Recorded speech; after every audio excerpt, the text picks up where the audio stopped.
एक सवाल आपने मेरे को पूछा, मैंने जवाब भी दिया। जवाब देने के बाद आपसे आग्रह कर रहा हूं कि जितने नेता हैं उनसे पूछिएगा भैया राजद का फंडिंग कहां से होता है।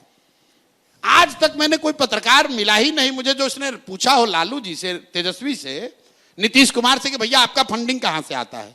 ये लोग तो बिहार में ही राजनीति करते हैं, इतना तो आपको जानकारी है। इनकी सरकार, इनका राजनीतिक वर्चस्व तो बिहार के बाहर नहीं है, तो भैया इनके पास पैसा कहां से आता है। ये बिहार की गरीब जनता के लिए चलने वाली योजनाओं को लूट कर, यहां पर शराब और बालू माफिया को पैट्रोनेज देकर उनसे जो पैसा लेते हैं उसी से अपनी पार्टी चलाते हैं। और आप हमसे पूछ रहे हैं, बिल्कुल आपको पूछना चाहिए प्रशांत जी, क्योंकि आप एक नए प्लेयर हैं इसलिए। अच्छा, वो तो पुराना है, उस पर चोरी का कोई मतलब, उनसे भी बार-बार पुराना चोर है भैया तो आप पर कोई दिक्कत नहीं है। नया नया अगर आए तो आपसे पूछा जाएगा कि आप चोरी कर रहे हैं कि नहीं। पुराने लोग हैं तो भैया आप खुल के चोरी करते रहिए। मैं इसका कॉन्टेक्स्ट बताती हूँ, क्यों फंडिंग की बात होती है, पूछा है, मैं उसका कॉन्टेक्स्ट भी क्लियर कर रही हूँ जी, कि अभी जो एस्टैब्लिश पार्टीज है उसके सामने आप चुनाव लड़ रहे हैं, 2.5 साल से आप यात्रा कर रहे हैं, बहुत एक्सपेंसिव एक्सरसाइज भी ये होती है। बार बार आप पे इल्जाम लगाया जाता है कि फला पार्टी की ये बी टीम की तरीके से इनको फील किया जा रहा है, उधर से फंडिंग आ रही है। लोग कहते हैं कि भाई आपकी नजदीकियां अभी भी भारतीय जनता पार्टी से बहुत है। नीतीश जी के तो आप वाइस प्रेसिडेंट बनाए गए थे, अच्छा, तो वो जो गठबंधन है आप ये बताइए, उससे अभी भी थोड़ी थोड़ी करीबी है। आप ये बताइए कि देश में, आप तो बड़ी पत्रकार हैं, देश में कौन ऐसा राजनीतिक नेता है जिससे मेरी राजनीतिक नजदीकियां नहीं है पर्सनल लेवल पे। मैं दीदी से भी बात कर सकता हूं, मैं प्राइम मिनिस्टर से भी अगर चाहूं तो रिक्वेस्ट कर सकता हूं बात करने के लिए, वो तो बहुत बड़े आदमी है, टाइम दे ना दे। मैं जगन मोहन रेड्डी से भी बात कर सकता हूं, चंद्रबाबू नायडू से भी बात कर सकता हूं, मैं स्टालिन से भी बात कर सकता हूं, उद्धव ठाकरे से भी बात कर सकता हूं। लेकिन बात करने का मतलब ये नहीं है कि हम उनकी विचारधारा पर चलेंगे या उनके साथ काम करेंगे। हम जो काम कर रहे हैं, प्रशांत किशोर अपने दम पर हम यहां ये काम कर रहे हैं। हमारे साथ हजारों लोग जुड़े हुए हैं, वो योगदान करते हैं, कोई समय देता है, कोई पैसा देता है, कोई बुद्धि देता है, कोई सलाह देता है। सिर्फ प्रशांत किशोर अकेले थोड़ी ना कर रहे हैं, फंडिंग कर रहे हैं, व्यवस्था कर रहे हैं। इसलिए कर रहे हैं कि बिहार में गरीब से गरीब व्यक्ति भी अगर काबिल है, जज्बा उसमें है, बिहार को सुधारने के लिए वो लगना चाहता है, तो वो पैसे के बगैर या व्यवस्था के बगैर पीछे न छूट जाए। इसलिए कह रहे हैं कि आप आगे आओ, बिहार सुधारने का अगर जिम्मा ले रहे हो, बिहार सुधारने का अगर तुम में जज्बा है, तो पैसे के लिए पीछे मत हटो, जाति के लिए पीछे मत हटो, चुनाव की व्यवस्था के लिए पीछे मत हटो। वो सारी चिंता जनसुराज करेगा, तुम आगे तो आओ, बिहार को सुधारने के लिए प्रयास तो करो। भारतीय जनता पार्टी जेडीयू के साथ आने वाले समय में भी कभी कोई किसी तरीके का कनेक्शन, गठबंधन नहीं होगा। आप बेकार एक तरफा पूछ रहे हैं, मैं आपको लिख के दे देता हूं और रिकॉर्ड भी कर लीजिए, सब लोग देख भी रहा है। और पिछले 2 साल से कह रहा हूं, ना चुनाव से पहले गठबंधन, ना चुनाव के बाद गठबंधन, ना भाजपा से गठबंधन, ना कांग्रेस से गठबंधन, ना किसी गठबंधन से गठबंधन। ये गठबंधनों से लोग आजीज आ गए हैं। जब मैं कह रहा हूं कि भाई मुझे 10 बरस भी लगे, मुझे जल्दी नहीं है। गठबंधन लोग क्यों करते हैं कि भाई मैं अकेले नहीं जीत पा रहा हूं, चलो किसी से साथ कर लो। हमें जब कोई जल्दी ही नहीं है, दूसरे लोग क्यों जल्दी में है भाई? जो देखना चाहते हैं भाई, आप नया चेहरा है, प्रॉमिसिंग तो चेहरा लोग है, अगर देखना चाहते हैं तो आपको। अभी 3 महीना में वोट देके जनसुराज को जिता देंगे। ठीक है, अगर जब जिता देंगे तो आप मुख्यमंत्री पद के लिए आप ही होंगे ना? बिल्कुल नहीं, बिल्कुल नहीं। इसकी क्या मतलब, लोगों ने कहा कि बारे दल बनाएंगे तो यही अध्यक्ष बनेंगे। हमको लालू यादव समझ रखे हैं कि मतलब हम बनेंगे, अब हमारे बाद हमारा बेटा बनेगा, उसके बाद उसका बेटा बनेगा।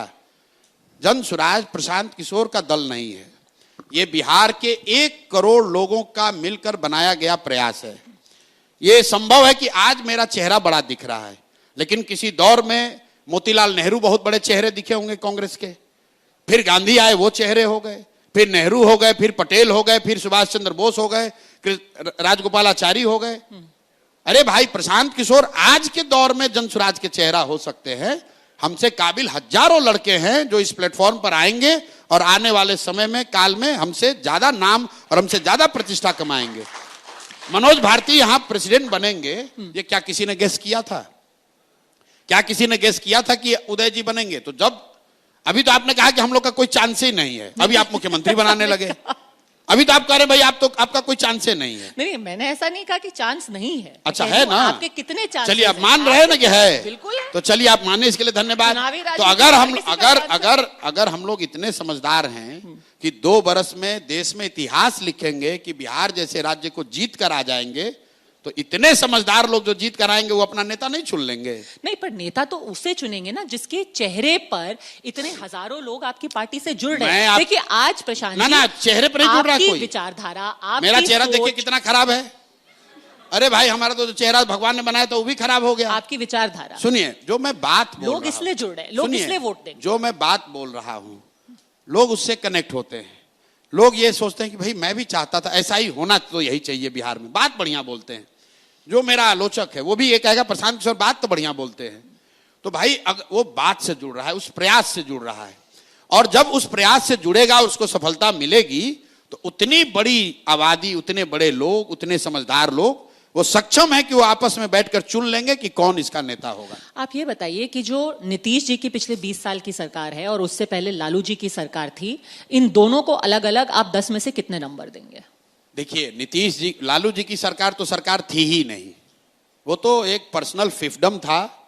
और अगर मैं उनको कुछ क्रेडिट दूं तो वो सामाजिक जो उन्होंने काम किया उसके लिए कुछ क्रेडिट उनको दूंगा, लेकिन सरकार के नजरिए से तो जंगल राज था, उसमें कहीं कोई दो मत नहीं है। तो इसलिए उसको 0 नंबर ही दूंगा। नीतीश जी की सरकार को 2 भाग में बांटूंगा। 2005 से लेकर 2012-13 तक नीतीश जी को 10 में 5, 6, 7 नंबर मिलना चाहिए, क्योंकि पहली बार जब वो आए तो बिहार में कुछ सुधार होता दिखा। ऐसा नहीं कि उन्होंने कोई बहुत अच्छा काम किया, लेकिन चूंकि लालू जी का जो जंगल राज था उसमें इतना अंधेरा था कि एक छोटा दिया भी जला तो लोगों को प्रकाश दिखा। लेकिन फिर भी मैं उस प्रयास के लिए उन 6-8 सालों के लिए नीतीश जी की सरकार को 8 नंबर 6 नंबर दूंगा, पहले 8 साल के लिए।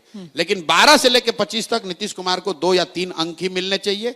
2 या 3 अंक सिर्फ इसलिए दे रहा हूं कि काम तो उनको भी 0 ही देता है। 2 और 3 इसलिए दे रहा हूं कि कम से कम वापस से अपहरण, रंगदारी उस लेवल पर नहीं पहुंचा है जिस लेवल पर लालू जी के राज में था। उतना ही बस क्रेडिट दे रहा हूं और कुछ नहीं। 2014 के बाद से नीतीश कुमार ने शासन का काम ही छोड़ दिया है। विशुद्ध तौर पर सिर्फ राजनीति कर रहे हैं, अपनी कुर्सी बचाने में लगे हुए हैं। एक बार हमको भी बेवकूफ बनाकर हमसे भी मदद ले लिए, तो उसके लिए भी हम प्रायश्चित कर रहे हैं। लेकिन मैं आपको बता दूं कि 2014 के बाद नीतीश कुमार की एकमात्र प्राथमिकता है कि मैं कुर्सी पर किसी तरह बना रहूं। तेजस्वी यादव अब इतना प्राथमिकता दे रहे हैं नौकरियों को। उन्होंने पिछले चुनाव में भी कहा, इस भी आप उनके ऊपर हमेशा पर्सनल क्यों अटैक करते हैं? आप बार बार उनको जगह जगह जाके 9वीं फेल कहते हैं, पर्सनल अटैक क्यों? अब आप हमको रणनीतिकार बोल रहे हैं कि नहीं बोल रहे हैं? बिल्कुल बोल रहे हैं। ये कोई दुनिया बोल रही है। ये पर्सनल अटैक तो नहीं है। तो तेजस्वी यादव 9वीं फेल है तो हम क्या कहें कि PhD किए हुए हैं? अब ये पर्सनल अटैक कैसे हो गया भाई? आप ये बताइए, आप जर्नलिस्ट हैं तो हम तो आपको जर्नलिस्ट ही कहेंगे। आप उनकी राजनीति पे टिप्पणी नहीं, आप सुनिए, आप जो हैं वही तो बता रहे हैं। हमको किसी ने बोला ये बिजनेसमैन है तो हमने कहा भाई ठीक है बिजनेसमैन है, चोर तो नहीं है। सामान बेच रहे हैं, सामान क्या बेच रहे हैं भाई? सर पर टोकरी लेके गांव गांव जाकर जैसे लोग अपना सामान बेचते हैं, वैसे हम ये विचार बेच रहे हैं कि बिहार में लोगों को अपने बच्चों की शिक्षा और रोजगार के लिए वोट देना चाहिए। अगर ये बेचना है तो बेच रहे हैं।